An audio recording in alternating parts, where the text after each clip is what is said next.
Halo, perkenalkan nama saya Pratimi Siskendo dengan NIM 23024-163. Di saat ini kembali lagi saya dengan video MK AI dengan materi pemodelan dalam MSS. Dalam model super system ada 3 jenis pemodelan. Pertama, ada model statistik, yaitu digunakan untuk mencari relasi di antara variabel. Model ini merupakan preprogram dalam tool software pengembangan DSS. Kemudian ada model finansial, yaitu untuk mengembangkan laporan pemasukan dan proyeksi data finansial untuk beberapa tahun. Model ini semi terstruktur dan ditulis dalam bahasa khusus DSS yang disebut dengan IFPS. Kemudian yang terakhir ada model optimasi, yaitu dibuat menggunakan model manajemen science yang disebut pendekatan linear programming dalam rangka menentukan pemeliharaan media. Untuk menggunakan model ini, DSS perlu antarmuka untuk berhubungan dengan software yang lain. Kita lanjut, aspek dalam pemodelan. Pertama, aspek dalam pemodelan MSS dimulai dengan identifikasi masalah dan analisis lingkungan. Ini meliputi scanning, interpretasi informasi, dan memahami budaya organisasi serta proses pengambilan keputusan. Kemudian ada identifikasi variabel, yaitu seperti variabel keputusan, variabel hasil, dan variabel tak terkendali. Setelah itu dibuat forecasting untuk memprediksi kondisi masa depan. Kemudian ada model, bagaimana model tersebut dikelola atau dimodifikasi sesuai kebutuhan. Dan yang paling terakhir ada manajemen model, bagaimana model dibuat, dijalankan, dimodifikasi atau digabungkan agar sesuai kebutuhan. Kita masuk pada materi yang berikutnya. Berbagai jenis model. Di sini ada 7 jenis model. Yang pertama ada optimalisasi masalah dengan sedikit alternatif dengan tujuan menentukan solusi terbaik dari jumlah kecil alternatif. Dengan caranya yaitu ada tabel keputusan, pohon keputusan. Yang kedua ada optimalisasi via algoritma dengan tujuan menemukan solusi terbaik dari sejumlah besar alternatif dengan menggunakan proses pendekatan langkah demi langkah. Ini dengan menggunakan cara model pemrograman, matematika linear, dan lainnya, atau model jaringan juga bisa. Yang ketiga ada optimalisasi via rumus analitik dengan tujuan menemukan solusi terbaik dalam suatu langkah dengan menggunakan satu rumus. Ini bisa dipakai beberapa model inventory. Yang keempat ada simulasi, yaitu menentukan suatu solusi yang cukup terbaik di antara beberapa alternatif yang dipilih dengan menggunakan eksperimen. Bisa digunakan dengan beberapa tipe simulasi. Yang kelima ada heuristik, yaitu menemukan solusi yang cukup baik dengan menggunakan aturan-aturan. Ini bisa dipakai pemrograman heuristik sistem pakar. Kemudian ada model-model prediktif, yaitu memprediksi masa depan untuk skenario ditentukan. Bisa dipakai model forecasting, analisis, dan Markov. Dan yang paling terakhir adalah model lainnya yang berguna untuk memecahkan kasus bagaimana jika dengan menggunakan sebuah rumus. Bisa dipakai pemodelan keuangan, weighting lines. Selanjutnya ada model statis dan dinamis. Model statis yaitu kondisi tetap, tidak berubah. Model statis mengambil suatu kejadian saja dalam satu situasi. Contohnya pendapatan triwulan, tahunan, keputusan mengenai pembuatan sendiri atau membeli suatu produk. Model statis menggambarkan sesuatu situasi pada suatu titik waktu tertentu tanpa memerhatikan perubahan. Kemudian ada dinamis, yaitu berubah seiring waktu, dia berbeda dengan statis. Model dinamis digunakan untuk mengevaluasi skenario yang berubah setiap saat. Contohnya proyek rugi laba 5 tahun, di mana data di input seperti biaya, harga, dan kuantitas berubah dari tahun ke tahun.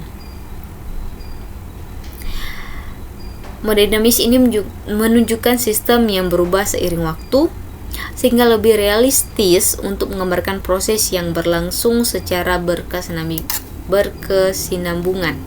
Kemudian kita masuk pada kepastian, ketidakpastian, dan risiko.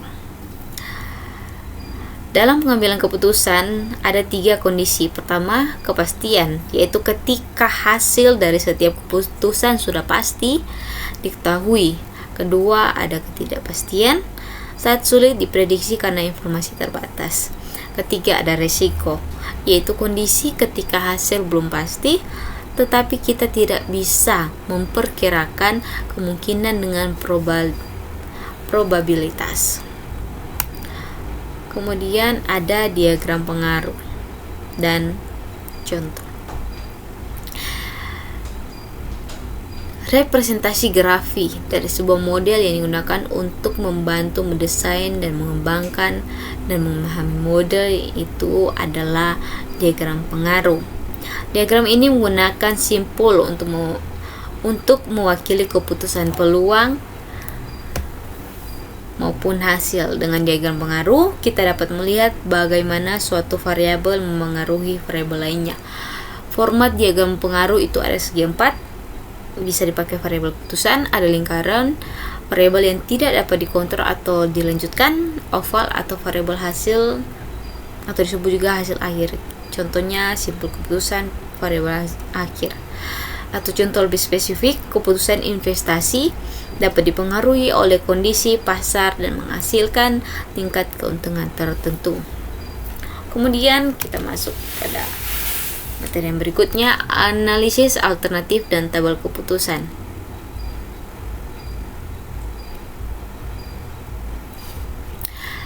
Tabel keputusan merupakan cara mudah untuk mengorganisasikan informasi dalam sebuah cara yang sistematis. Contoh, memaksimalkan hasil investasi setelah 1 tahun. Ketika jumlah alternatif keputusan hanya sedikit, kita bisa menggunakan analisis sederhana dengan tabel keputusan. Dalam tabel ini, setiap alternatif dibandingkan dengan kemungkinan hasilnya. Dengan begitu, pengambilan keputusan dapat menilai pilihan mana yang memberikan hasil paling sesuai dengan tujuan. Lanjut, ada pohon keputusan. Alternatif penampilan tabel keputusan adalah pohon keputusan. Pohon keputusan memiliki 2 keuntungan. Yang pertama, menggambarkan secara grafis hubungan dari masalah, dapat berhubungan dengan situasi yang lebih kompleks dalam bentuk yang lebih kompak. Contohnya, masalah investasi dengan periode waktu yang lebih banyak. Pohon keputusan digambar sebagai diagram bercabang. Setiap cabang mewakili alternatif keputusan, hasil yang mungkin terjadi, dan probabilitasnya. Pohon keputusan membantu manajer menganalisis risiko serta menentukan pilihan yang paling menguntungkan berdasarkan informasi yang ada.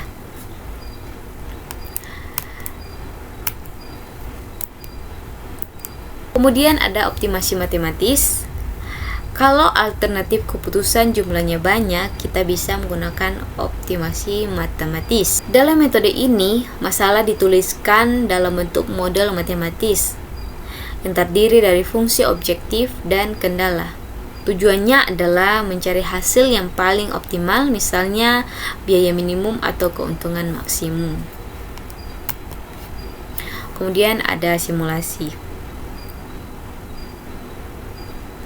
Dalam MSS artinya adalah teknik untuk melakukan percobaan, seperti misalnya what if dengan komputer digital pada suatu model dari sistem manajemen. Keuntungan simulasi sendiri yaitu teori simulasi relatif mudah dan bisa langsung diterapkan, mudah untuk mendapatkan berbagai pengukuran kinerja yang berbeda-beda secara langsung dari simulasi. Kerugian simulasi sendiri yaitu tidak menjamin solusi yang optimal. Membangun model simulasi seringkali memakan waktu lama dan membutuhkan biaya. Simulasi digunakan untuk meniru perilaku sistem yang nyata dan secara virtual. Metode ini cocok untuk dipakai pada sistem yang kompleks dan sulit dianalisis dengan cara matematis. Dari simulasi, kita bisa memahami bagaimana setiap sistem berjalan sekaligus memprediksi hasil dari keputusan yang ambil. Metodologi simulasi sendiri terdiri dari pertama, definisi masalah, membangun model simulasi, testing dan validasi model, desain percobaan, melakukan percobaan, evaluasi hasil, dan implementasi. Kemudian ada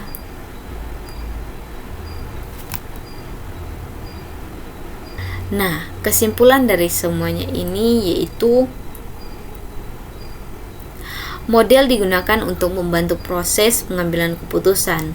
Ada model statis, dinamis, serta kondisi kepastian, ketidakpastian, dan risiko. Teknik representasinya meliputi tabel keputusan, pohon keputusan, optimasi matematis, simulasi, dan eksperimen.